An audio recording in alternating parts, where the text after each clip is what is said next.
আসসালামু আলাইকুম। চিকেনের কোফতা করে দো পেঁয়াজও করবো, সেটা তোমাদের সাথে শেয়ার করব।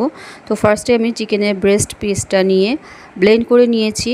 গোলমরিচ, আদা, রসুন, সয়া সস, কর্নফ্লাওয়ার, ব্রেড এগুলো দিয়ে মাখিয়ে নিয়েছি। তারপরে এরকম বল বল করে গরম তেলে লাল লাল করে ভেজে নেব। দেখতেই পাচ্ছ ব্রাউন কালার হয়ে গেলে আমি সবগুলো তুলে ফেলবো। তোমরা চাইলে এটা সন্ধ্যার নাস্তাতে স্ন্যাক্স হিসেবেও খেতে পারো। এটা খেলে পেটটা ভরা থাকবে অনেকক্ষণ। বাচ্চাদের জন্য এর থেকে বেস্ট কোনো নাস্তা হতেই পারে না। ঘরে বানানো যদি চিকেন বল হয় তাহলে তার কোনো কথাই নেই। তারপরে এটাকে আমি ডিম কষানোর মতো করে সুন্দর করে কষিয়ে নিব। তো গরম তেলের মধ্যে আমি পেঁয়াজ কুচি দিয়েছি, দারচিনি, এলাচ দিয়েছি। আর কোনো মশলা লাগবে না। আদা রসুন বাটা দিলাম 1 চামচ পরিমাণ।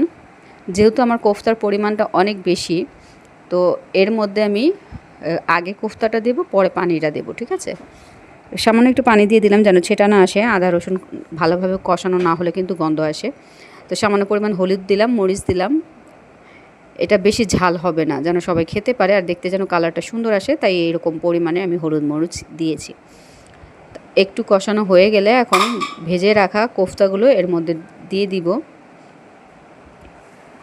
কোফতাগুলো দেওয়ার পর আমি বাদাম, কাঁচামরিচ, পেঁয়াজ একটা ব্লেন্ডারে ব্লেন্ড করে নিয়েছি। এখন ওইটা এর মধ্যে দিয়ে একটু ভালো করে কষিয়ে নেব।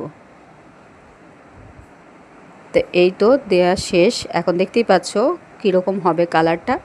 তো কেউ চাইলে এই রেসিপিটা ভালো করে ট্রাই করতে পারো। আর রেসিপিটা খেতে কেমন হয়েছে ট্রাই করলে অবশ্যই জানাবা। সবাই আমার পেজের পাশে থাকবা, আমিও তোমাদের পাশে থাকার চেষ্টা করবো ইনশাআল্লাহ।